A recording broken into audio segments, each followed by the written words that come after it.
नमो नमः सर्वेभ्यः। विद्यार्थियों, आज हम कक्षा 7वीं की पाठ्यपुस्तक रुचिरा भाग 2 से पाठ 8 त्रिवर्णः ध्वजः नामक पाठ का आज हम अध्ययन करेंगे। विद्यार्थियों, भाग 1 में हमने शुचिः किम एतेषां वर्णानाम् अन्यदपि महत्वम, यहाँ तक हम अध्ययन कर चुके थे।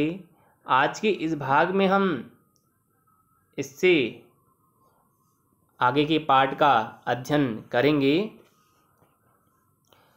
डेविडः आम कथं न ध्वजस्य उपरि स्थिताः केसरवर्णः त्यागस्य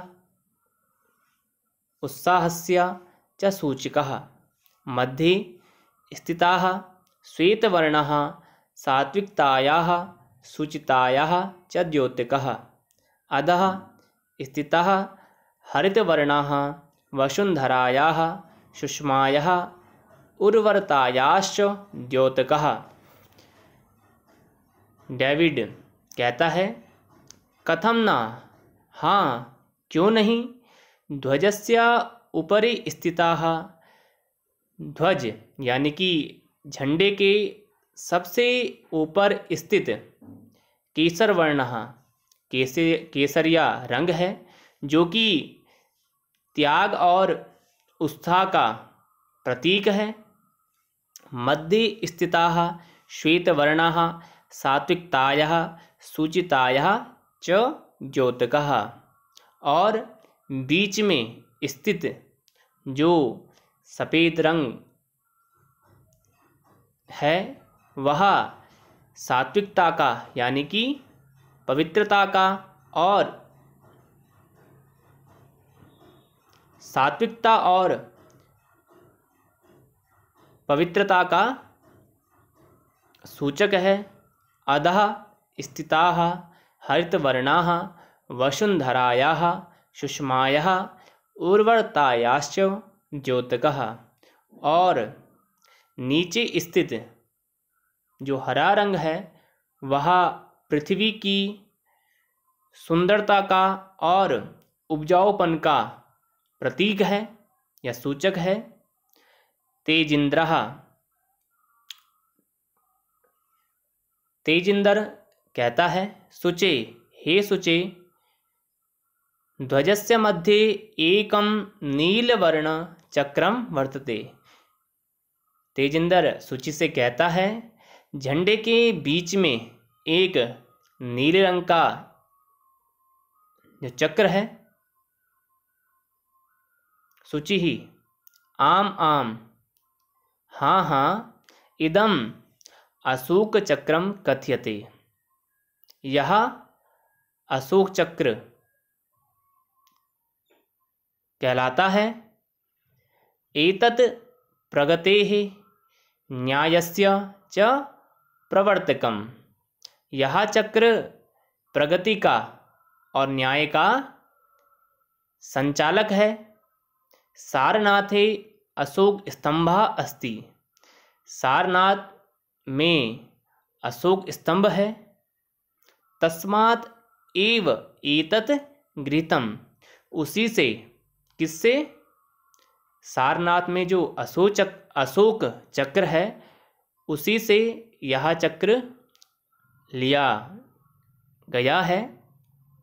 प्रणवः, प्रणव कहता है, अस्मिन् चक्रे 24 अराः सन्ति, अस्मिन् चक्रे, इस चक्र में 24 अर्थात 24 अराः अर्थात तिल्लियाँ सन्ति है। इस चक्र में 24 तिल्लियाँ हैं। मेरी, यह एक छात्र का नाम है, छात्रा का नाम है। भारतस्य संविधान सभायां 22 जुलाई 22 जुलाई 47 अधिक 19 तमे वर्षे समग्रतया अस्य ध्वजस्य स्वीकरणं जातम्। अर्थात भारत की संविधान सभा में 22 यानी कि 22 जुलाई 1947 को 1947 को संस्कृत में सप्तचत्वारिंशत् अधिक एकोनविंशति शतम कहते हैं तमे वर्षे ईस्वी में समग्रतया यानी पूर्ण रूप से अस्या ध्वजस्य स्वीकरणं जातम, इस ध्वज को स्वीकार किया। तेजिंद्र कहता है अस्माकं त्रिवर्णः ध्वजः स्वाधीनतया राष्ट्रगौरवस्य च प्रतीकः। तेजिंदर कहता है हमारा तिरंगा झंडा स्वतंत्रता का और राष्ट्र के गौरव यानी कि राष्ट्र के सम्मान का प्रतीक है।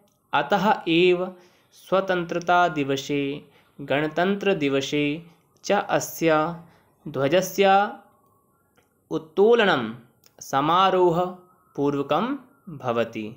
यानी कि तेजिंद्र कहता है स्वतंत्रता दिवस पर और गणतंत्र दिवस पर इस झंडे को फहराया जाता है।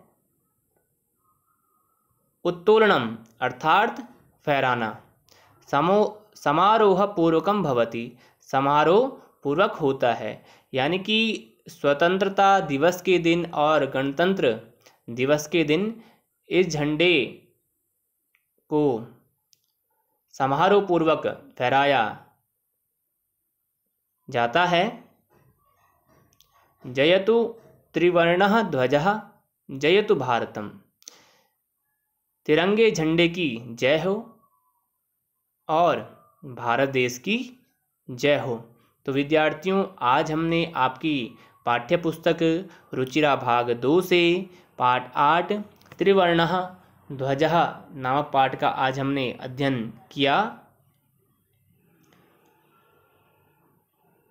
धन्यवादः।